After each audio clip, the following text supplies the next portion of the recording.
Bonjour Fabienne Faré. Bonjour Kédizy. Vous êtes naturopathe à Paris et Montpellier. Comment prendre soin de sa peau grâce à la naturopathie? En naturopathie, on considère que la peau est un émonctoire, au même titre que le couple foie-intestin, les poumons, le rein. La peau a la même origine embryonnaire que le système nerveux, donc en fait elle constitue un organe d'expression émotionnelle. Donc c'est des choses que l'on va regarder en naturopathie, toujours. On va avoir une approche globale, une approche individualisée, holistique. Les problématiques de peau peuvent venir de différentes sources, de différentes origines. Il peut y avoir une problématique liée à l'alcool, aux excitants comme le café, le tabac. Également des problématiques de soleil, si quelqu'un abuse trop du soleil ou alors à une exposition à la pollution ou au vent. Il peut y avoir également une origine dans le dérèglement hormonal. Également pendant la phase de grossesse, on peut avoir une peau qui n'est pas tout à fait la même que d'habitude. Le stress, toute la gestion émotionnelle, le stress, les anxiétés, les angoisses peuvent se voir sur la peau, en tout cas peuvent s'exprimer sur la peau, et une mauvaise alimentation. Aussi, tout ce qu'on met à l'intérieur de nous peut aussi avoir une répercussion sur l'extérieur. Pour garder ou retrouver une belle peau, en naturopathie, déjà, on va travailler sur l'alimentation. On va limiter tout ce qui va encrasser le corps. Donc déjà, on va faire la chasse au sucre. On va limiter les excitants, l'alcool, la cigarette, le café, le chocolat, enfin voilà, toutes ces choses-là. On va limiter, s'il y en a beaucoup, des viandes grasses, tout ce qui est gras, les gras trans. Également les produits laitiers, et on va favoriser une alimentation plutôt hypotoxique, c'est-à-dire une alimentation à base de beaucoup de fruits et légumes, plutôt de volaille en protéines ou des œufs ou un peu de poisson, voilà, et essentiellement des graisses végétales comme l'huile de chanvre, l'huile de colza, l'huile de camine, et qui en plus apportent des oméga 3 qui sont très bons pour la peau.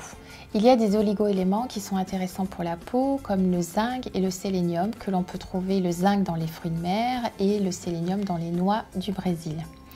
Ensuite, l'approche va être aussi de maintenir ou de commencer une activité physique pour justement faire transpirer cette peau s'il y a des difficultés de transpiration et faire circuler l'ensemble des liquides qui sont présents au sein de notre corps et d'éliminer les toxines. Les problématiques de peau ne sont pas toujours liées qu'à une mauvaise alimentation. Il peut y avoir aussi des problématiques de stress, de gestion d'émotions. Donc ça aussi, il faudra aller le regarder et le traiter plus en profondeur. Également, au niveau de l'hydrologie, il faut penser à bien s'hydrater, à boire régulièrement en dehors des repas et plutôt de l'eau. Le sauna peut être préconisé. Le sauna est intéressant pour apprendre à transpirer pour les personnes qui ont des difficultés de transpiration. Également les bains dérivatifs, c'est une méthode qui est très intéressante, et il peut être intéressant aussi de se brosser la peau le matin avant de prendre sa douche avec une brosse plutôt douce. Voilà, vous brossez votre peau doucement et ça permet de rééduquer aussi la peau et de stimuler la vitalité. Certaines plantes sont bénéfiques pour la peau, comme le souci, plus connu sous le nom du calendula, la pensée sauvage et la bardane, sont très bonnes pour la peau. On peut utiliser également le romarin, qui est une plante qui stimule le foie, et souvent un foie un peu chargé peut entraîner des problématiques de peau. Dernier point, les cosmétiques. Alors faites très attention à ce que vous mettez sur votre peau.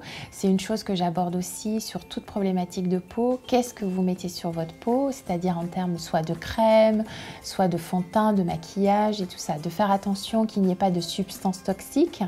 Il peut y avoir parfois même des réactions allergiques, mais choisir. Je pars du principe toujours que ce qu'on met sur sa peau, on peut être capable de le manger. Donc choisissez avec précaution vos cosmétiques. Vous pouvez très bien utiliser des huiles végétales et vous nettoyer avec des hydrolats comme le bleuet, comme la lavande ou la rose.